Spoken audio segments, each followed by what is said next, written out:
فکر، پریشانی اور سخت محنت کے زمانے میں جب میں گھر آتا تو میری بہن روشنی اور امید کی کرن بن کر میرا خیر مقدم کرتی تھیں۔ اگر میری بہن نہ ہوتی تو میری فکر اور پریشانی بہت زیادہ بڑھ جاتی، میری صحت کہیں زیادہ خراب ہو جاتی۔ اس نے کبھی بے پرواہی سے کام نہیں لیا اور کبھی شکایت نہیں کی۔ یہ سارے خوبصورت الفاظ قائد اعظم محمد علی جناح نے اپنی پیاری بہن فاطمہ جناح کے لیے کہے تھے۔ فاطمہ جناح 31 جولائی 1893 کو کراچی میں پیدا ہوئیں۔ وہ قائد اعظم محمد علی جناح کے 6 بہن بھائیوں میں سب سے چھوٹی تھیں۔ بچپن میں والدین کے انتقال کے بعد ان کی پرورش قائد اعظم نے کی تھی۔ بچپن کی یہ رفاقت ساری زندگی جاری رہی۔ اس زمانے میں لڑکیوں کو پڑھانے کا رواج نہیں تھا، لیکن قائد اعظم یہ سمجھتے تھے کہ عورتوں کو تعلیم حاصل کرنا چاہیے۔ اسی لیے انہوں نے اپنی بہن کو اچھے سے اچھے اسکول میں پڑھایا اور اعلیٰ تعلیم دلوائی۔ فاطمہ جناح ذہین طالبہ تھیں، ہمیشہ جماعت میں اول آتی تھیں، صاف ستھرے کپڑے پہنتی تھیں، کتابیں اور دوسرے سامان رکھنے کا سلیقہ رکھتی تھیں۔ انہیں بچپن ہی سے سائیکل چلانے کا بہت شوق تھا۔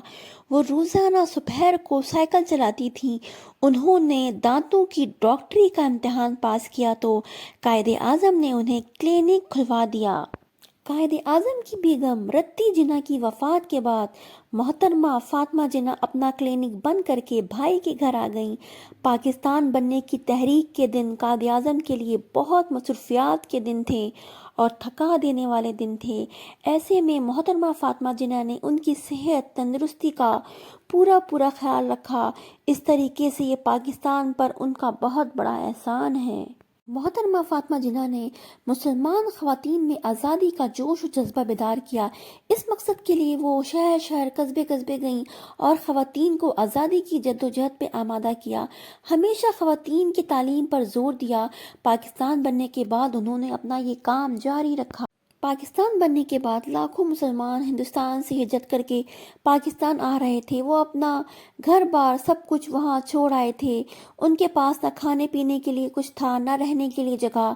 محترمہ فاطمہ جناح نے رضاکار عورتوں کو اپنے ساتھ ملایا اور مہاجرین کی مدد کے لیے نکل کھڑی ہوئیں۔ انہوں نے پورے ملک سے کھانے پینے کا سامان، کمبل، دوائیاں اور ضرورت کا دوسرا سامان جمع کر کے مجاہدین کی بھرپور مدد کی۔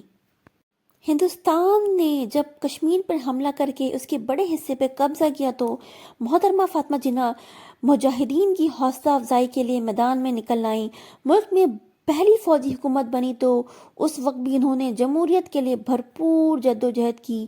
انہوں نے صدارتی انتخابات بھی لڑا، اگرچہ کراچی، ڈھاکہ اور چٹاگانگ جیسے شہروں میں انہوں نے سب سے زیادہ ووٹ حاصل کیے، پھر بھی کچھ لوگوں کی ملی بھگت کی وجہ سے وہ انتخابات ہار گئیں۔ آخری دم تک پاکستان کی بھلائی کے لیے کام کرنے والی محترمہ فاطمہ جناح 9 جولائی 1967 کو کراچی میں انتقال کر گئیں۔ ان کے پاس حکومت کا کوئی عہدہ نہیں تھا، اس کے باوجود لوگ ان سے بہت محبت کرتے تھے۔ اسی عقیدت کی وجہ سے قوم نے انہیں مادر ملت یعنی قوم کی ماں کا خطاب دیا۔ قائد اعظم انہیں پیار سے فاطمی کہہ کر پکارتے تھے۔